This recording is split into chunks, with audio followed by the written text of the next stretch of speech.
brought to you by Silver Pumps. Top quality और consistent performance के लिए सिर्फ सिल्वर पंप्स नाम याद रखना। मिल्कीपुर विधानसभा सीट पर उपचुनाव होना है। 5 फरवरी को वोटिंग होगी और वोटिंग से पहले यहां पर सियासी जो हवा है वो आखिरकार किस पार्टी की तरफ है, ये जानने के लिए यूपी तक की टीम आ पहुंची है मिल्कीपुर क्षेत्र के अंदर। और इस वक्त जहां हम मौजूद हैं ये मिल्कीपुर का कुचेरा बाजार है। तो इस बाजार में जो लोग यहाँ पर मौजूद हैं इनसे हम बातचीत करेंगे, स्थानीय जो यहाँ के लोग हैं, कि आखिरकार इनके मन में क्या कुछ है और किस पार्टी की तरफ इनका वोट पड़ता है और क्यों। क्या नाम है आपका अंकल? द्वारिका प्रसाद। ये हमारे पिताजी का भी नाम है। खैर जी। अच्छा अच्छा, ये बताइए यहाँ पर सीधी टक्कर जो हम देख रहे हैं बीजेपी और सपा के बीच में, जी जी। तो यहाँ का जो एक सियासी माहौल जो हम समझने की कोशिश कर रहे हैं, किस तरफ आपको पूरा ये रुख लग रहा है, मतलब किस तरफ, किस पार्टी की समय ज्यादा कह के बीजेपी का दिखाई दे रहा। जी। कैसे? दरअसल कुछ नेता इसमें इधर उधर हुए थे, लेकिन अब मनोवती के द्वारा ये सब इकट्ठा हो रहे हैं, इससे इनका पलड़ा भारी अब दिखाई दे रहा।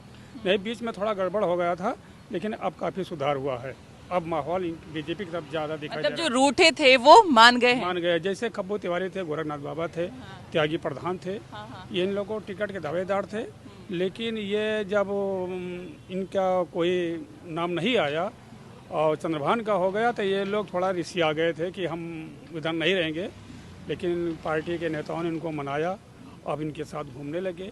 जैसे कल खब्बू तिवारी ने अपना रोड शो किए थे, ना निकले थे, तो काफ़ी जनता को उधर रुझान दिखाई देने लगा। नहीं, बीच में थोड़ा गड़बड़ दिखाई दे रहा था कि ये थोड़ा बाहरी पड़ रहे हैं चंद्रभान, और जो गोरखनाथ बाबा थे ये सब थोड़ा करीबी थे, नगीची थे, तो लोगों का दिमाग की दर्द ज़्यादा था। लेकिन अब सोच रहे हैं जब सब साथ में है तो चलो अच्छी बात है। तो मतलब साथ में अब हैं, तो जो जब अब तैयारी होगी उससे कहीं ना कहीं आपको लग रहा है कि पलड़ा जो है बीजेपी का थोड़ा भारी, अब भारी रहेगा। जी जी। ठीक है, आपका क्या कहना है? आपको भी कुछ ऐसे ही लग रहा है?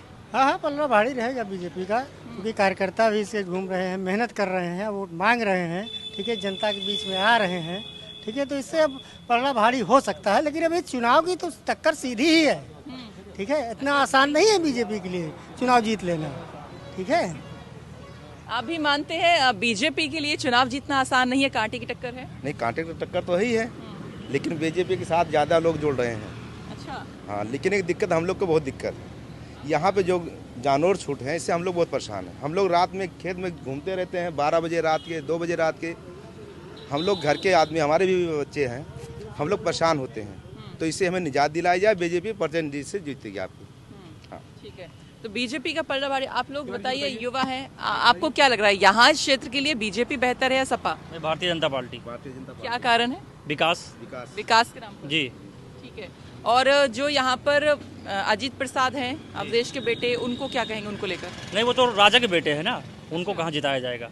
जनता का सेवक जो होगा उसको जिताया जाएगा, चंद्रभान जी को वोट दिया जाएगा यहाँ से। आपका क्या कहना है? यही कहना है, चंद्रभान को दिया जाएगा। अब सभी के सभी आपका जो है बीजेपी की तरफ। लोकतंत्र में कोई राजा नहीं होता, अखिलेश यादव जी ने उनको राजा बना दिया है, तो राजा रहे।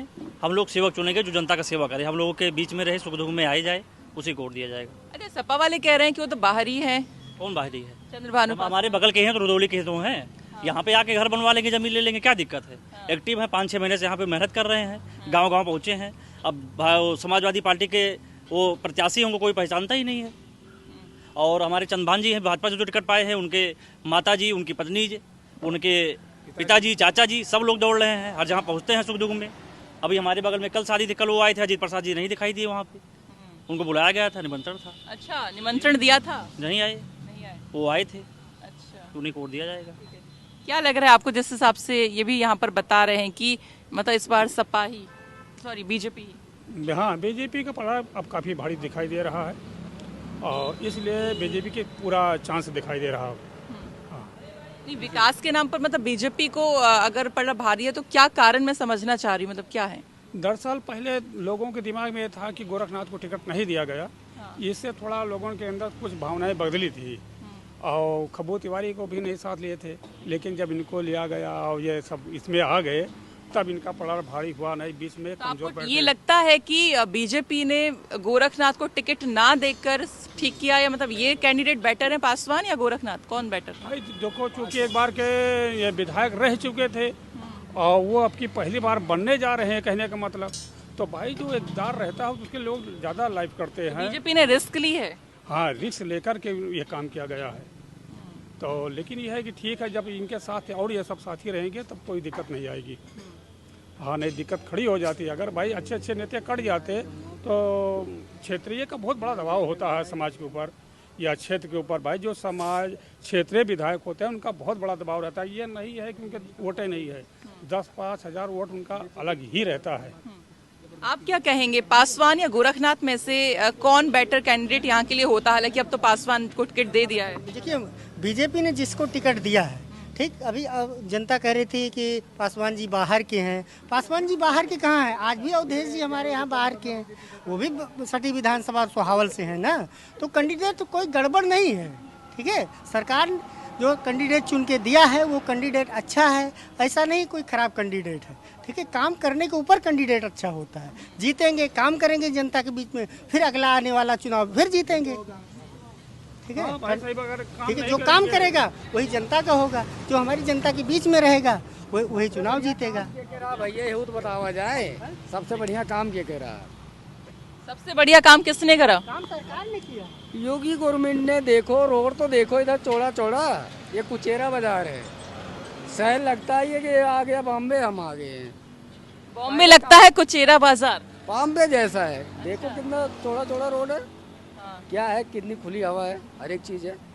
इनका कहना है योगी सरकार ने काम किया है। अगर आप कभी योगी जी से मिलिएगा तो ये जो गोरू छोटा है इनके व्यवस्था करा उनसे हाथ जोड़ के निवेदन है। हम लोग उनके साथ में, कल मैडम क्षेत्र की जनता सांड देवता से बहुत परेशान है। उनके साथ में है। आप उनको जो है एक चीज बस, हम लोग इससे बहुत परेशान उनसे हैं। जरूर कहिएगा गाय बछवा जो यहाँ छोटे हैं इनकी व्यवस्था जरूर करा दें। कल हम अपने खेते में गोरू हालांकि गिर पड़े नहीं बच्चे हमारा गोल टूट गया मैडम, 2 बजे रात में ये तुरंत आपके साथ में आप मिलिएगा तो उनसे जरूर ये रिक्वेस्ट करिएगा। सुना है बहुत परेशान सुना है जगह जगह कर्मचारी लगे हैं उनको हटाने में। लेकिन मैडम फिर एक छोड़ बार आप देते हैं। गाँव में जाइए ना, आप गाँव में इनको नेता को बचाने के लिए, अच्छा, हाँ, हमारे सबके लिए नहीं लगे हैं। जो मंत्री आता है कहता है कि बछवा हमें हटाना चाहिए, बस रोड से हटा देते हैं, बाद में छोड़ देते हैं। वो हमारे सबके लिए सेवा में नहीं लगे हैं। वो सरकार के नेता के लोग, वो क्या कहते हैं सर, अधिकारियों के लिए। हाँ, ये बात है, और कोई दिक्कत नहीं है। लोग उनको डांटने लगते हैं तो इसलिए उनको रोड से हटा देते हैं, ले जाके हम लोगों के खेत में छोड़ देते हैं। कितना एक्सीडेंट होता है हम लोग को यहाँ पे। हम लोग रोड भी रहते हैं, गांव भी रहते हैं, हम लोग किसान के लड़के हैं, हमको बहुत दिक्कत है।